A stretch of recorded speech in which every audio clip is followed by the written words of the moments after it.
पवारांनी तो विषय घेतलाच. पार्थच्या बोलण्याला कवडीची किंमत देत नाही हेच सिद्ध केलं. सुप्रिया सुळे डिफेंड तर पवार अटॅक करतायत. बाप लेकीतला ताळमेळ कधी चुकला पवारांना मान्य. खेळ संपला. सुप्रिया सुळे शेवटचा ट्राय 100% करतील. जयंत पाटील यांच्यातून निसटले त्यांना मान्य. इथे एकात एक नाही आणि बापात लेक नेमकं चाललंय काय?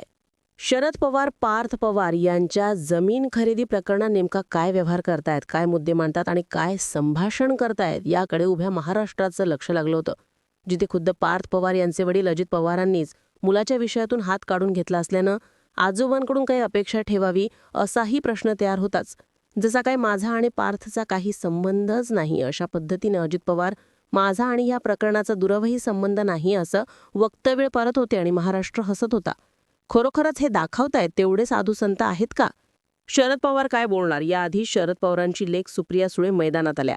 पार्थशी माझं बोलणं झालंय, आत्या मी असं काही केलं नाही असं पार्थने सांगितलं. रोहित पवार तिकडून भाऊ म्हणून समोर आले.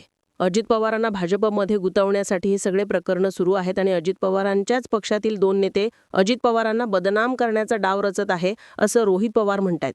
बघा हे 2 पक्ष एकमेकांचे विरोधक. याच पक्षाचं चिन्ह, नाव, आमदार हे अजित पवारांनी फोडलेत.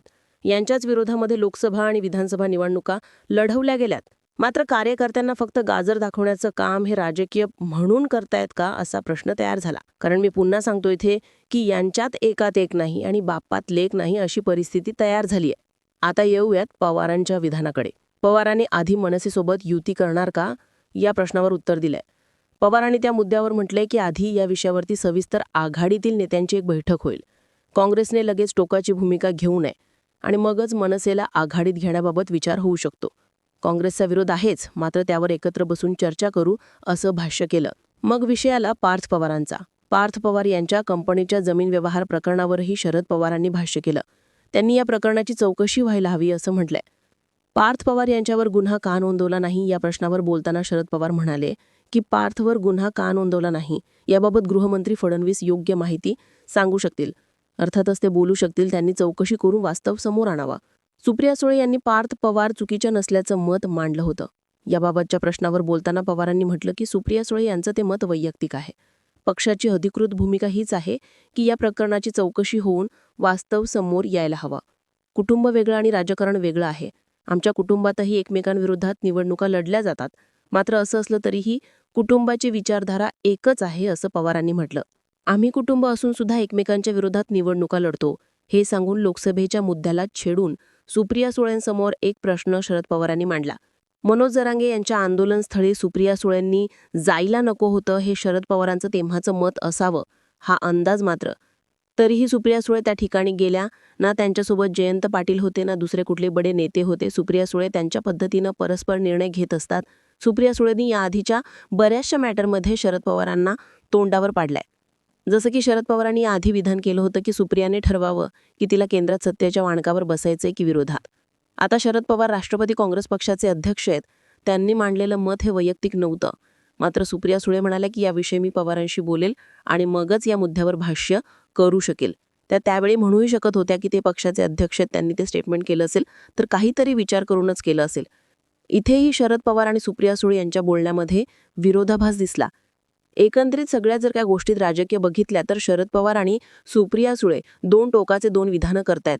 यातला जयंत पाटील यांचं प्रदेशाध्यक्षपद जाणं किंवा त्यांनी ते स्वतःहून सोडणं यामध्ये सुद्धा चर्चा ऐकायला मिळतात की जयंत पाटील सुद्धा या सगळ्या झंझटीतून सुटलेत. मुळात म्हणजे राष्ट्रवादी काँग्रेसचं राजकारण बाकलेखीतमध्ये पुतण्या काकांमध्ये जास्तीच रंगलंय. एकाच घरामध्ये 2-2, 3-3 आमदार होतात, 3-3 आमदार होतात आणि अशामध्ये आता या पक्षाच्या विचारधारेवर काय बोलायचं हाही प्रश्न जयंत पाटलांसमोर असावा आणि म्हणून त्यांनी प्रदेश अध्यक्षपद सोडून या सगळ्या विषयातून काढता पाय घेतलाय. अजून त्यांचं स्टेटमेंट तर कुठेही समोर आलं नाहीये. मात्र सुप्रिया सुळेच्या पद्धतीने पार्थ पवारांचा बचाव करतायत. तिकडे रोहित पवार काकांना खुश करण्यासाठी काकांच्या बाजूनं बोलतायत.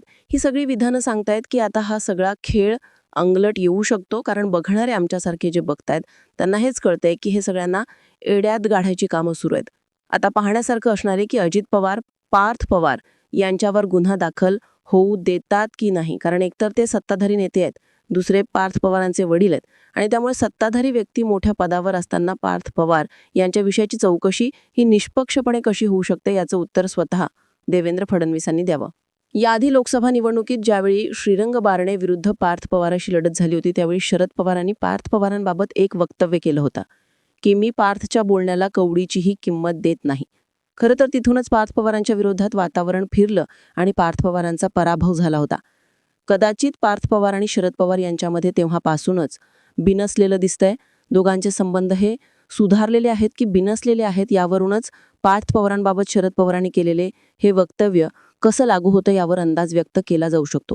कारण त्यानंतर पार्थ पवार आणि शरद पवार कधीही कुठेही एकत्र दिसले नाही. घरगुती कार्यक्रम त्याला अपवाद असू शकतात, मात्र पुन्हा दोघांचं कुठले स्टेटमेंटही एकमेकांबाबत समोर आलं नाही.